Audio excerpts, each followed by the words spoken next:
think this is going to be your best Listen. podcast ever. Epicurean, but OFC and pink lemonade's pretty damn good. It'll put your boat in the marsh. Jesus did not die so you could eat yellow number 5. Excitable. The nose starts off gentle with noticeable sense of grain that takes shape in the form of fresh baked bread. Ma'am, you're in the wrong podcast. Educated-ish. I have used the term overproof for so long without really knowing what it Constitutes. was. Yeah, because for Is me, there a definition officially? Welcome to Bitches and Bourbon.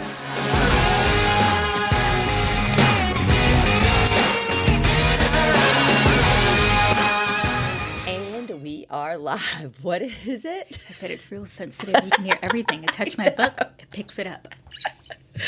All right, bitches in bourbon land, meet the Melissa Kobi. You may remember her. We're going to just jump right into that since when I hit the go button, she was still fascinated all of the different equipment and whatnot. You may remember Melissa from our Glenmorangie Tale of Winter episode. Do you remember that? Yep, I sure do. Not a whole lot, but yes, I remember making a fool out of myself. You didn't. Yes. You did not make a fool out of yourself. I think we all had a lot of fun. I thought it was a good time. Yeah, it was. I mean, obviously, I was having a good time. So there's that. I think my favorite part was when Mike comes out here and he's like, "You've got to come answer this phone." Like, she won't quit calling. And then when he took the phone off the hook and Jesse's on the other end going, "I bet he picked that phone up and just put it down on the counter. That's what I'd have done." Sure enough.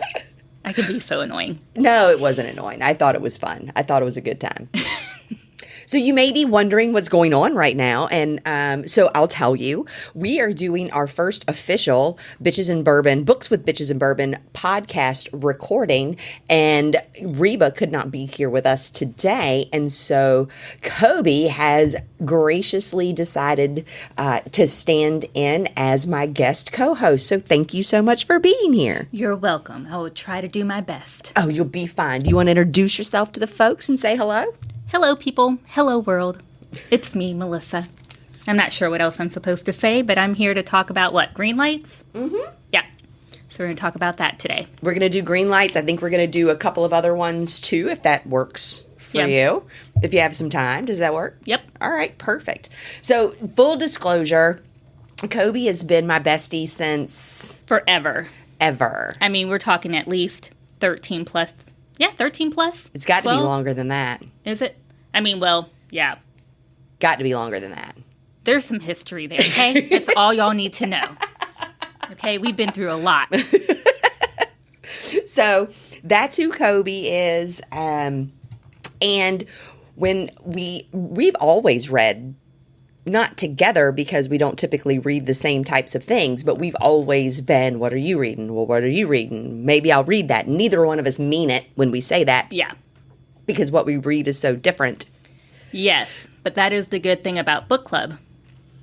Because half the books that we have read so far, I wouldn't typically pick out on my own.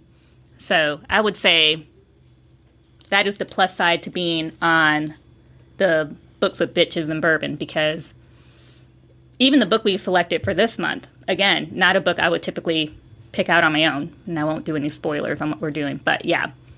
Oh, yeah, we'll definitely get into that one, I think, since we're going to go ahead and publish this one.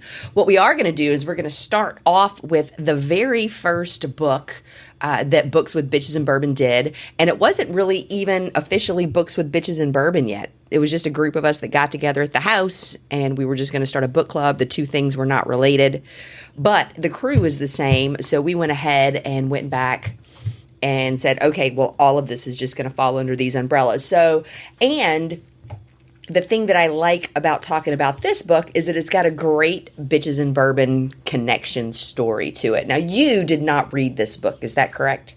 Greenlights? No, The Butterfly Effect. Oh, I did not, but from what I've heard, I'm not missing anything. So there's that. I'm not sorry that I missed it.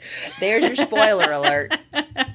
She is absolutely right. So in August of 2021, we hosted our very, very first book club, and we selected The Butterfly Effect by Rachel Manns McKenny. It is a fiction novel that was published in 2020. It stands 336 pages long, and because there was nobody else to select books, I selected it. I will take the hit for that one. If you... Sorry, it happens. I love that you're the one that picked the book. And it sucked. Look, they can't all be ringers. This is true. They can't all be ringers. She does a lot of reading, so...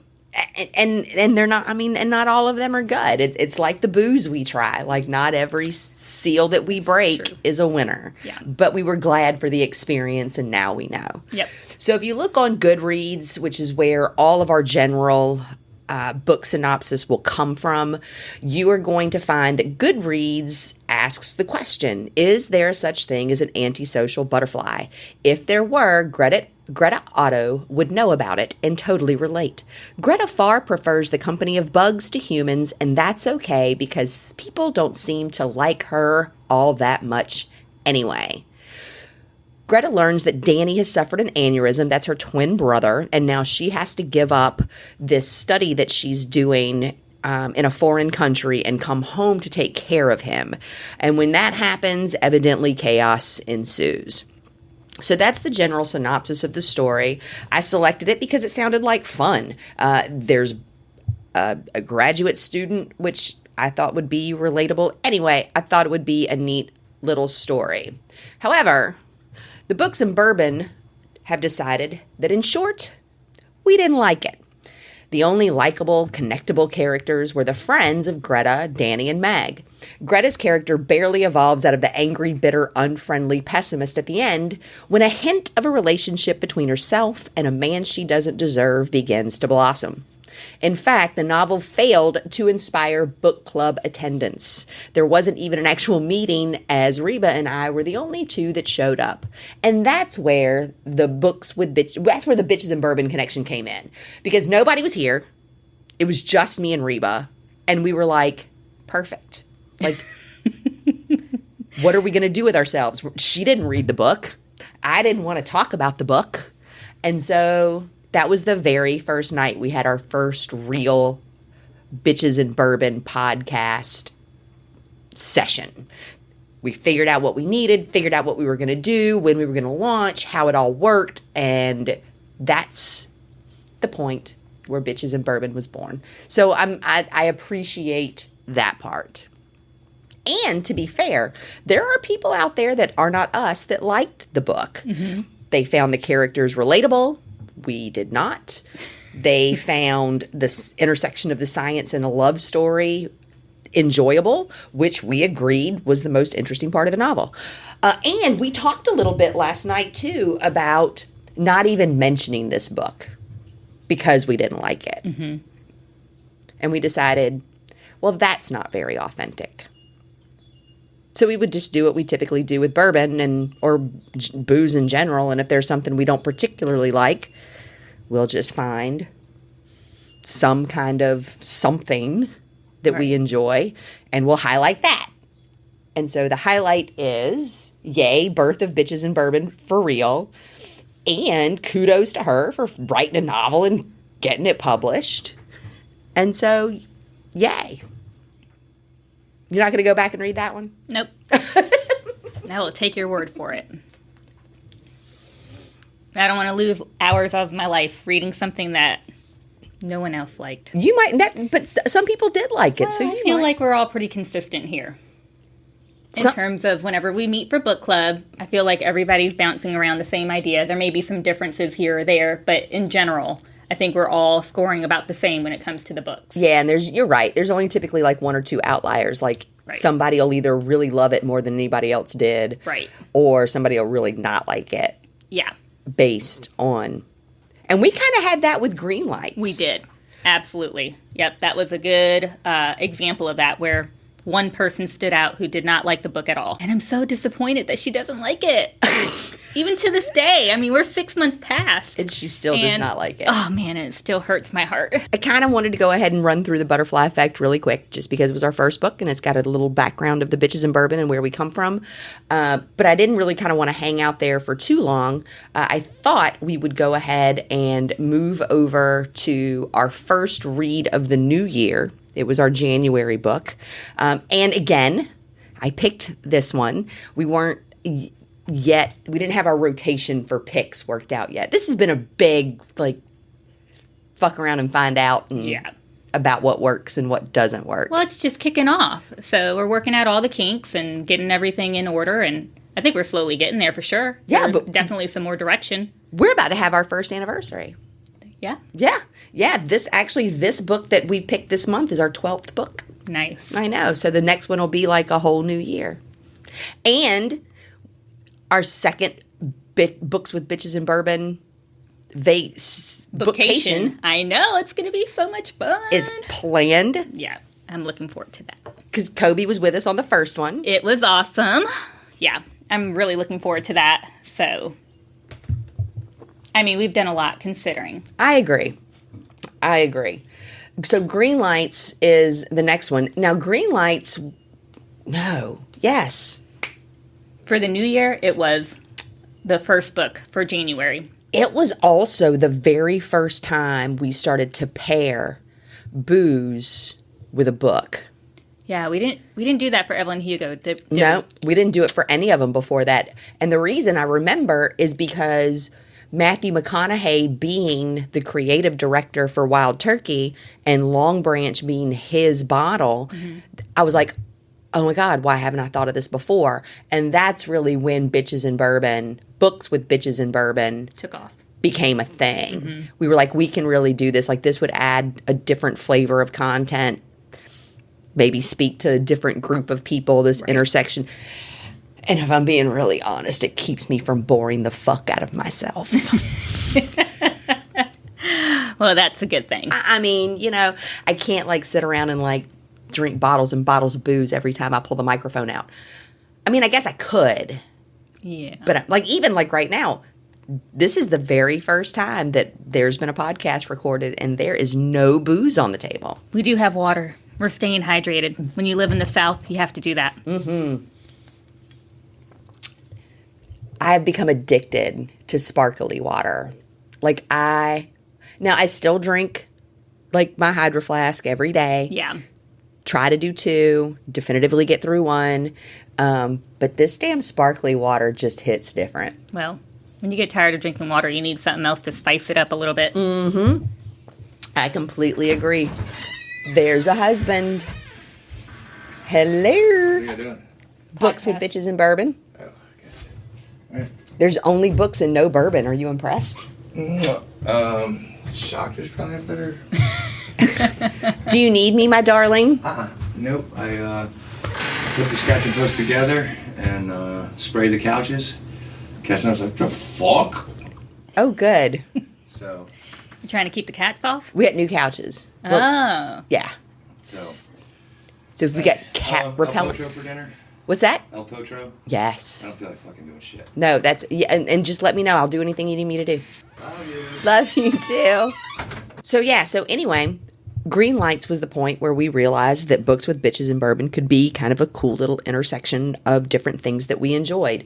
And that was in January, and the book was Greenlights, written by the Matthew McConaughey, which was very exciting to me because I'm a fan. It's a memoir. It was published in 2020. It has 308 pages. And like I said, I picked it again. And you really liked it. I loved it. I think saying like is not giving it enough credit. I really, really enjoyed this book. And I remember when I asked for selections for January, like, all right, pulling that together, I said I wanted something that was a little more lighthearted, a little more inspiring. And I think that this book definitely hit all of that for me. So I didn't like it. I loved it.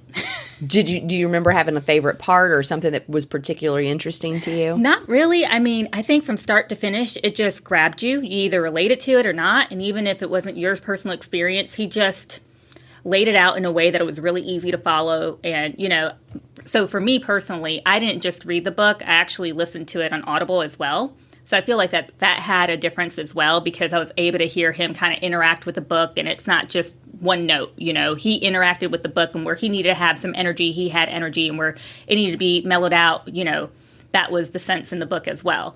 So I think for me, just from start to finish, you know, his childhood experience, and I think it goes to say too, it wasn't perfect, but you only know what you know based on the experience that you're given. And so for him to just take these moments in life that were learning experiences or moments of pain, and he turned them into positive things, I think that that's a great way to kind of just move through life. Because at the end of the day, if we really want to break it down, life does suck. Like, it is what you make it. And I think he really brought it home in kind of bringing that full circle. And, you know, my motto is always, you know, if you have more bad days than good, then that's an indication that you need to make a change in your life. And I do feel like that was kind of what he was driving home in this book, even especially when he was talking about the rom-coms and wanting to get away from doing those types of movies. You know, he wanted to take a more serious role, something that was more meaningful, and what he had to do in order to put himself in that position to take those types of roles, and even for Hollywood to take him seriously so that he would have those roles available to him. So, I mean, like I said, overall, I loved the book. I think it was great. I enjoyed the audio as well. Yeah. So I typically read using WhisperSync when it's available. And if you're not familiar, it's where you can get the Kindle edition and the Audible edition, and they stay synced up. Mm-hmm. So you can read it and put it down and then put an AirPod in and then pick right back up where you left off. And I love that because the book in itself is a little interactive. Mm-hmm. There was pictures in it. He had like little Post-it notes kind of in it and different kind of bracketed stuff when he wanted to highlight the attention. And he had poems. Yeah, that was kind of neat too. Now, I don't know how authentic that part was, and I don't really fucking care. Right. But to think that somebody has like almost 40, 50 years of their life journaled is fascinating to me. It is. And it be a man, just saying. I feel like that's a very feminine thing to do. You know, you hear of girls or women doing that. You don't necessarily hear of men taking the time to jot down their thoughts or their feelings. And he did that, you know, at a very young age and continued on with it, which is great, I think, because if not, you know, I don't think that he could have. I think because he did that, it translates in the book. Right. So, yeah. I wish that was something I was more disciplined at. And then I think about it, and then I say, oh, I'm going to do better at that, and then I don't. Mm-hmm. And then I don't. And then again, I don't.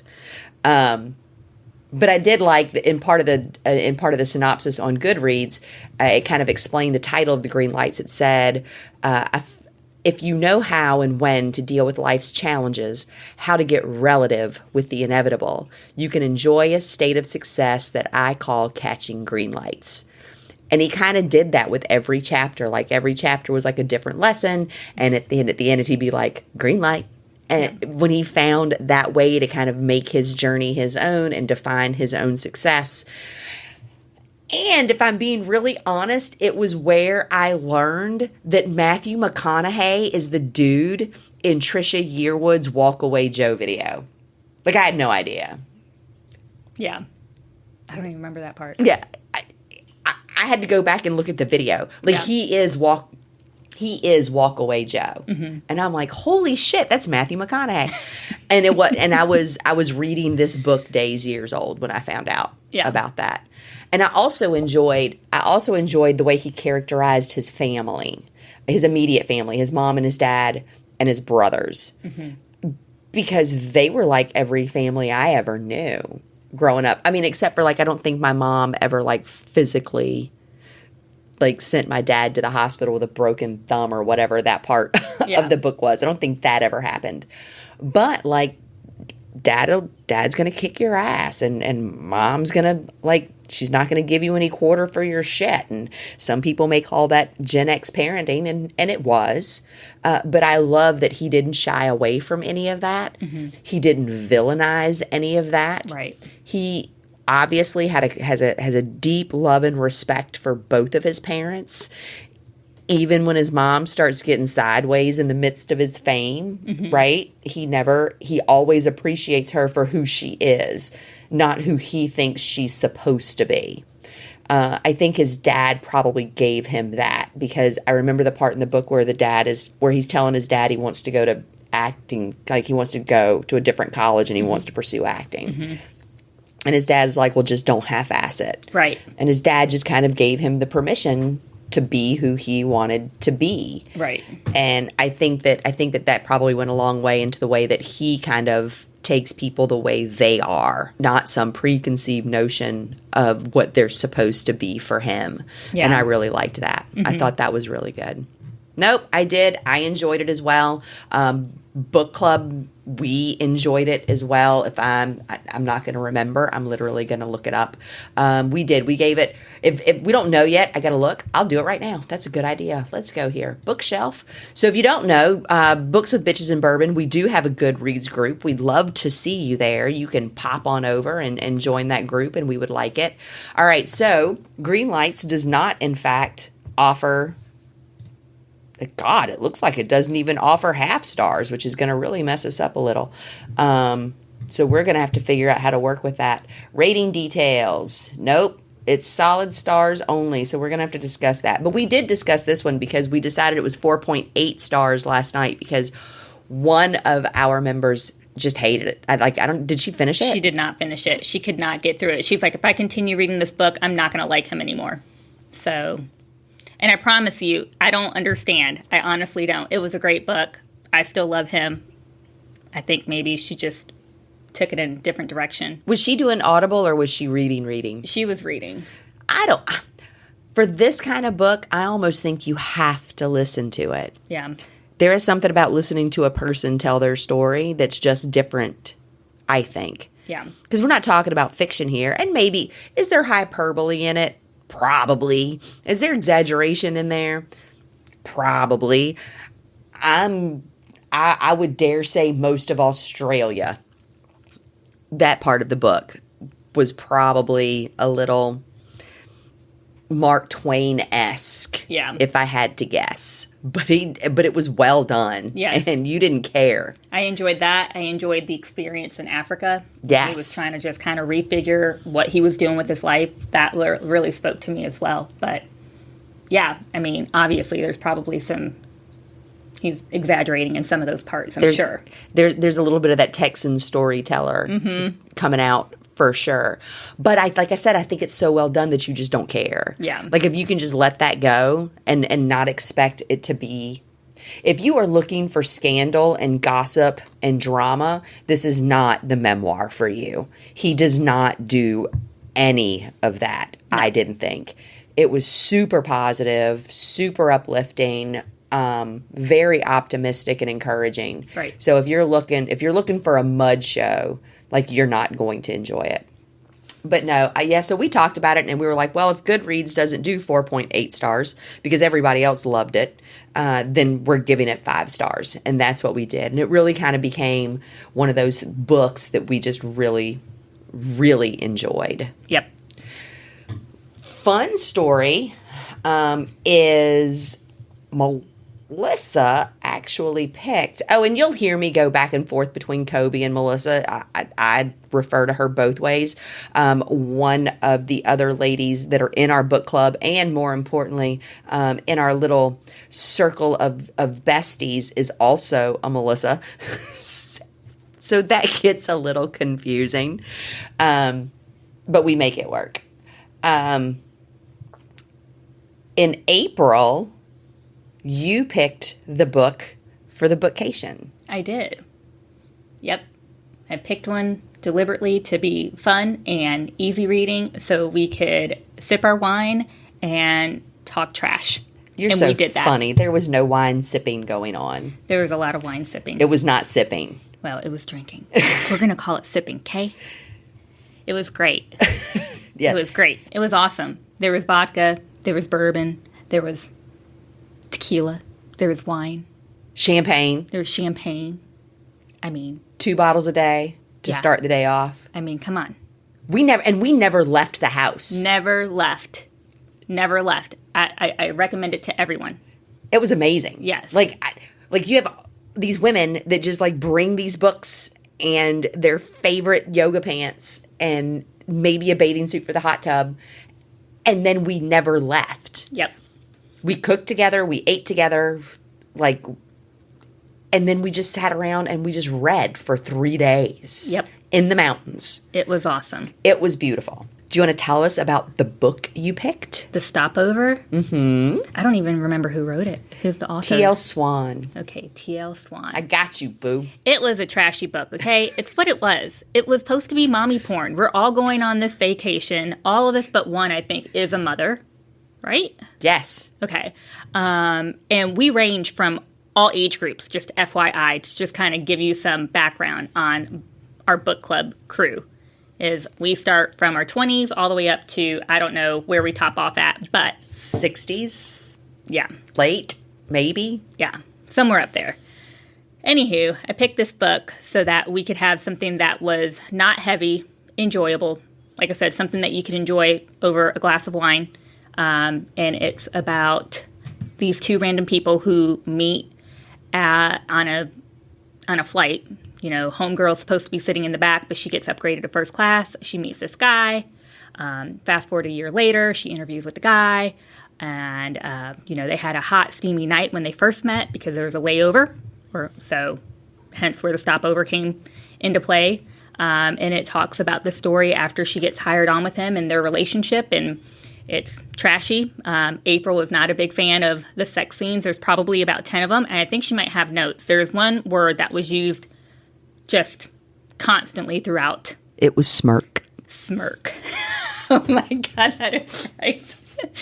And she was not a fan. April's like, listen, this is a very repetitive book. I feel like I'm reading the same thing in every chapter. I swear to God, if he was going to wrap his hands around her ponytail 3 times, one more time, I mean, seriously.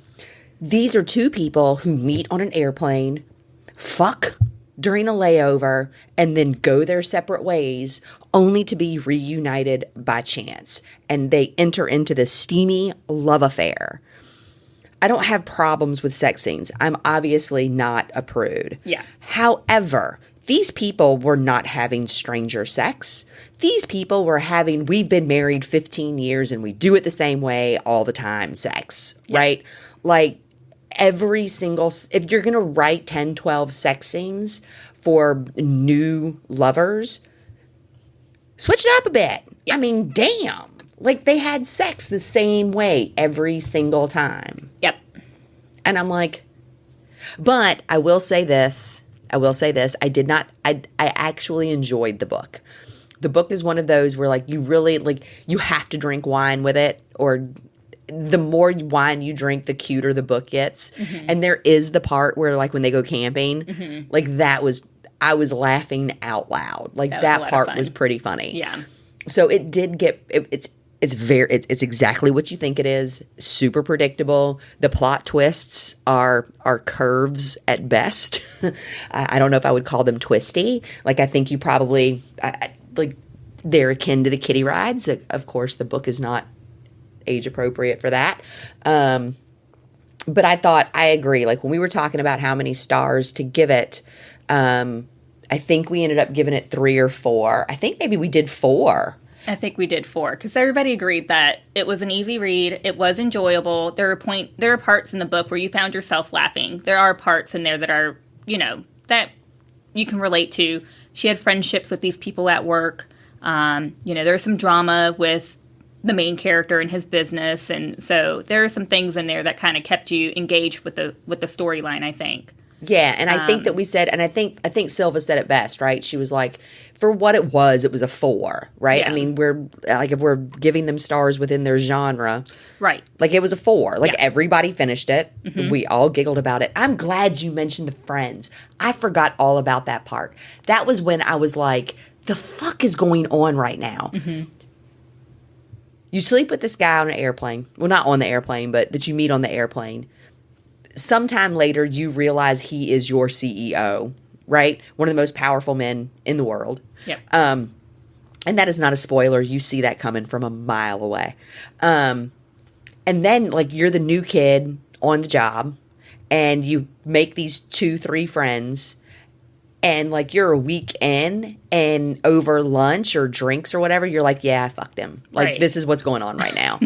And I'm like, what? She was in desperate need of some friends, if you can't tell. Oh my, I was like, did she just tell them that? Like, who does, you don't know these people. Yeah. You work with them. Yep. You're new. Like, who knows what they're going to think after you tell them that. Yeah. But yeah, she went all in, and she's like, yeah, we slept together. We're still sleeping together. He likes to sleep with me. And we're like, Yeah, she is much more trusting than I am. That is for sure. so we won't tell you how all that ends up. If you're really not going to read it and now you really have to know how that part went, I'll be happy to tell you. Just send us an email. It'll be fine. Yeah. But I'm going to try to steer away from spoilers as much as possible. But that one was The Stopover. It was written by T.L. Swann. It is obviously a fiction romance novel. Oh my God, I saw this TikTok the other day, and the girl was like, let's discuss something that women have been getting away with for years. We literally get away with reading porn in public on a regular basis. And I'm like, she's not wrong. Yeah, that's true. I'm like I said, I'm not a prude. I don't typically read it. It's not my jam. But like I was okay with this one. It was published in 2019. Part of the problem was it comes in at 521 pages. Holy moly, was it that long? Ugh, sorry about that. Well, you don't tell because it takes you about 30 seconds to read each page because you're like, yep, wrap the ponytail around the head. Yep, slid the panties over. Yep, pissed off at her. Yep, they're fighting. Yep, he's jealous. Yep, she's weird. I think I read it in a day and a half. I will say there are parts where you're like, girl, you need to get it together, okay? Yeah, she is definitely, I never read 50 Shades, but I would assume that this was pretty close to like 50 Shades fanfic without the S&M. Yeah. If I would had agree. to guess. Yeah. If I had to guess. There are several moments, not just a few, in the book where you're like, I cannot with this female. But it was still good. It's still worth the read, I think, if you're into that mommy porn. And it's not super dirty because, like April said, it does become pretty repetitive where that's concerned. Yes. So. But I mean, this is the genre that you're pretty familiar with. Like you enjoyed 50 Shades. You've read it a couple of times. I read 50 Shades. In my defense, too, I was going through a divorce when 50 Shades came out, and I was all for it, okay? I needed some spice in my life. I needed something, and I wasn't dating. I was pretty sad and depressed. So this was my jam. But I do like mommy porn just in general, whether it's 50 Shades or something in a completely different, scope of things, not necessarily S&M or anything. That's not really my jam. But, I mean, yeah, I do enjoy it. So this one went over fine. I think it's probably set the tone for most of our bookcations. We've decided to make that a yearly thing that we do. And I think we're just going to keep picking something that's kind of like that. That's kind of like girl fun and... Yeah, I mean, it's just a bunch of girls getting together, so why not? Yep, I agree. And so our final book of the day, if you have time for one more. Sure. The final book of the day, we're going to go ahead so we can kind of kick this podcast, these types of episodes off in a way that it makes sense when we continue to the next one. I thought we would go ahead and talk about the book that we discussed last night. It was The Lies I Tell by Julie Clark. It is a fiction book. It was published in 2022, and the book was released in June.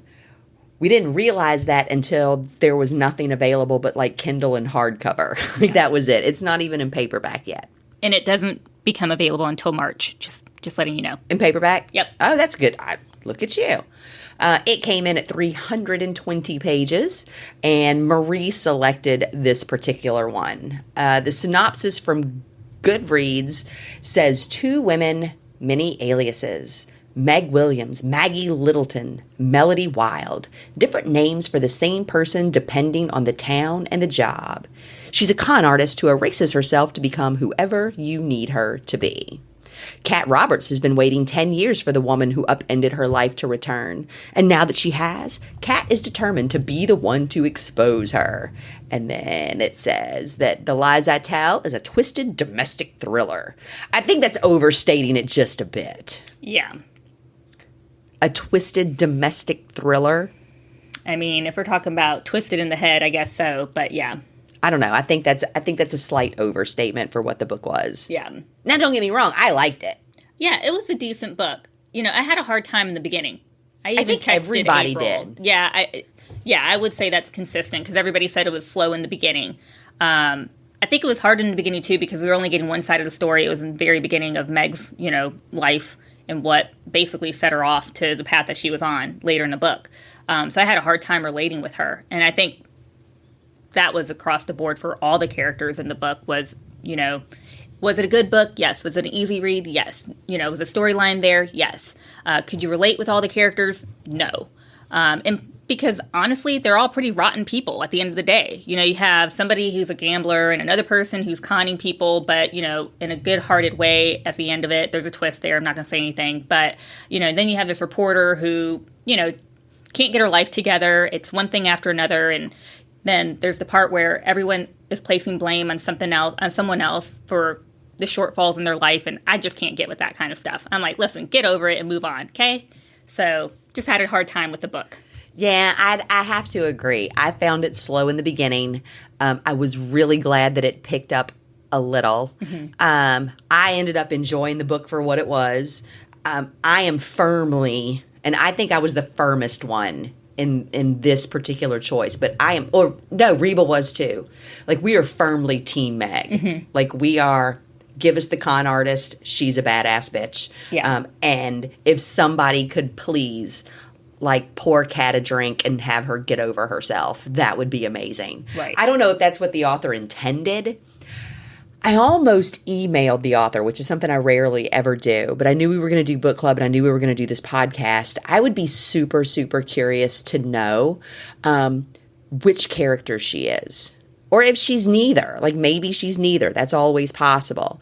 But I felt that as much as she wanted Meg to be who Meg was, there was a sympathy that she had for Kat that I just didn't have. Mm-hmm. And so I would be super curious to know about those characterization influences, or if they were just pure imagination. That's one of the things that Stephen King talks about on the regular. Like, people ask him, like, what the fuck is wrong with you? Like, who hurt you? Mm-hmm. And Stephen King is like, nothing. Like, my childhood is fine. Did my dad jet? Yes. I mean, did me and my wife start out pretty damn broke? Yes.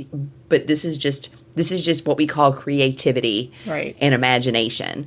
And so maybe that's all it was. But I thought I would really enjoy knowing that. I thought that would be interesting. I really liked one of the quotes in the book where one of the characters says, the difference between justice and revenge comes down to who's telling the story. I thought that just summed it all up. I thought it was perfect. Mm-hmm.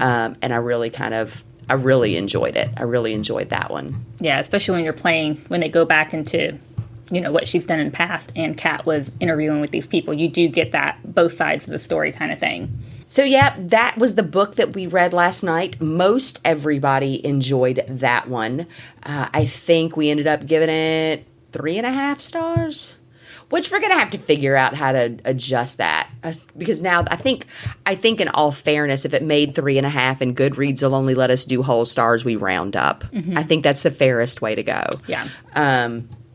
So, and I don't have any problem giving that book 4 stars and feeling good about it. Yeah, I don't think anyone, especially when no one said they hated it. No one said they hated it. No. If anything, it was, we can't relate to the characters, and that's fine. It's a book. We're reading it. It is what it is. But, yeah, I think 4 is fair. And I really like the discussion that happened around, and I won't go into it too much because obviously spoilers, especially with a book this new. I want to be super careful about that. But I really enjoyed the conversation around, are you Team Meg or Team Kat?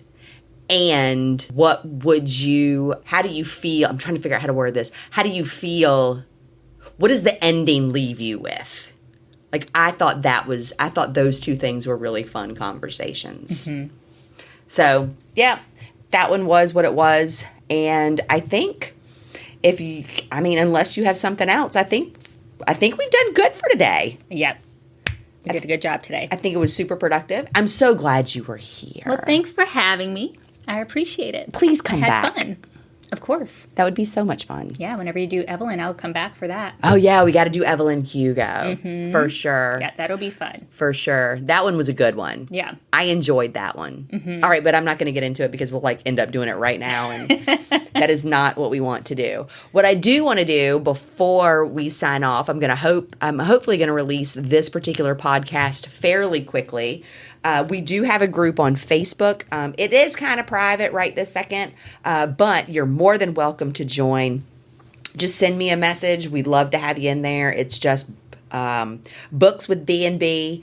We're also on Goodreads. Just look for Books with Bitches and Bourbon on Goodreads. The book that we've selected for August is going to be 7 Days in June by Tia Williams. It was published in 2021. It comes in at 336 pages in the hardback edition.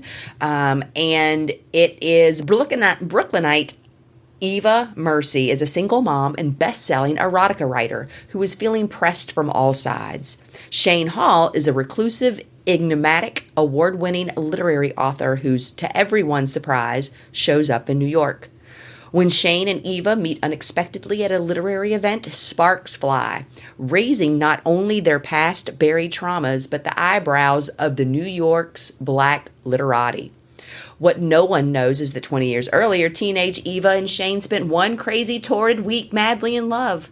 They may be pretending that everything is fine now, but they can't deny their chemistry, or the fact that they've been secretly writing to each other in their books ever since. With its keen observations of black life and the condition of modern motherhood, as well as the consequences of motherlessness, 7 Days in June is, by turns, humorous, warm, and deeply sensual. I will have to say, Silva picked this one, and the way we typically do it is the person that's picking for the month gives usually three or four suggestions, and then we kind of talk about it and then pick one. Silva came in with 6. I know. Super overachieving, which was fantastic. Sure. But when I went through the 6 she picked, I had no other, this was my choice. 7 Days in June was what I wanted to read, period. There was this one, and what was the other one that was in? The other contender was Book Lover. Oh, that's right. And some people were like, I'll read 7 Days in June or Book Lover. I'll read 7 Days in June or Book Lover. Yeah. And so I'm over here going, well, if it doesn't matter to you and it matters to me, then I think then 7 Days in June wins. Yeah. Yeah, that's basically how it went down, for sure. So I am super excited about this one. I am currently finishing up Unholy by Neil Shusterman. It is the second book in his Unwind series. It's YA. We know I don't like YA, but this series is so fucking good. God, it's so good.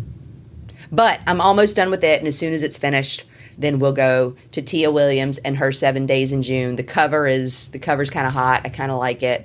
I'm looking forward to everything about it. So, good night, my Kobi. I love you so big. Love you too. And everybody, I got you recorded like you promised you'd come back. Yes, I will come back. I love it. All right, y'all. Here's to Books with Bitches and Bourbon. I got to figure out how to end this when it's different than the other thing we do. Maybe we'll figure it out next time. Maybe we'll just keep winging it. Until then, we will talk to you guys later. See ya. Bye. Thanks for hanging out with Ape and Reba on this episode of Bitches and Bourbon.